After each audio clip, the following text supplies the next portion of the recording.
یہاں تک پڑھ لیا۔ بسم اللہ الرحمن الرحیم، قاف یا زیر قی۔ بتائیں پیارے، آپ نے مدنی قاعدہ کے 9 سبقوں میں اس حرف کو پڑھا بھی تھا یا نہیں؟ جی الحمدللہ پڑھا تھا۔ کس سبق میں؟ 7ویں سبق میں۔ 7ویں سبق کا نام کیا تھا؟ حروف مدہ۔ حروف مدہ کتنے؟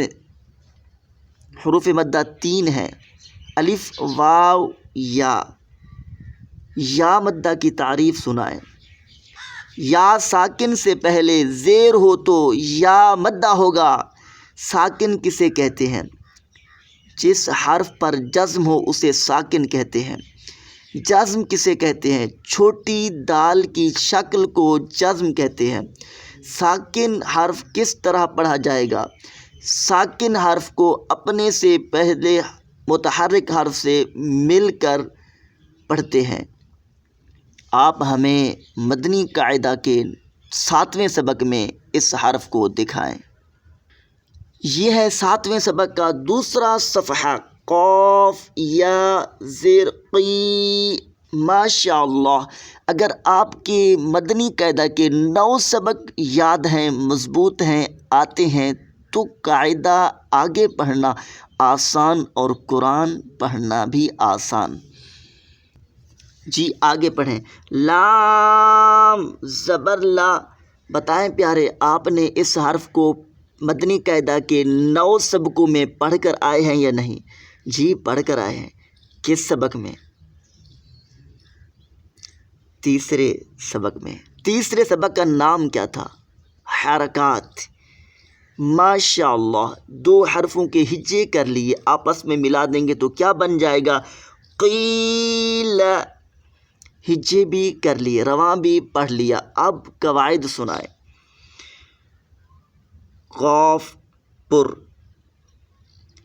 یا مدہ، حرکت۔ ماشاء اللہ، اس لفظ میں 3 قواعد ہیں۔ پہلے سبق کا قاعدہ پر، یا قاف پر بھی کہہ سکتے ہیں یا پر، یعنی یا پر کہہ سکتے ہیں یا قاف حرف کا نام بھی لے سکتے ہیں۔ قاف پر، یا مدہ 7ویں سبق کا قاعدہ، حرکت تیسرے سبق کا قاعدہ۔ ماشاء اللہ، یہ ہے آج کا سبق۔ اگر آج آپ نئے شامل ہوئے تو یوٹیوب پر ہمارا چینل SA4K سرچ کر کے مدنی قاعدہ کے پچھلے 9 سبق تو ضرور سن لیں۔ چینل کو سبسکرائب ضرور کریں تاکہ ہماری ہر آنے والی نئی ویڈیو آپ تک جلد پہنچ سکے۔ سبسکرائب کرنا نہ بھولیں، مسکرانا بھی نہ بھولیں۔ آئیے آخر میں دعا کرتے ہیں۔ یا رب کریم، ہمیں روزانہ قرآن پاک پابندی سے استقامت کے ساتھ سیکھ کر دوسروں کو سکھانے کی توفیق عطا فرما۔ یا اللہ، ہمیں دونوں جہانوں میں اس کی بہترین جزا اجر بدلہ عطا فرما۔ اللہ کریم، آقا کریم کے صدقے، صحابہ و اہل بیت کے واسطے، اپنے نیک بندوں کے طفیل جو بھائی اور بہنیں صرف سبق سنتے ہیں، اللہ کا کلام سیکھنے کے لیے بے حساب بخشے جائیں۔ اللہ کریم ہمارا سیکھنا اور سکھانا مرحوم مسلمان بھائیوں اور بہنوں کے لیے صدقہ جاریہ بنائے۔ آمین بجاہ النبی الامین۔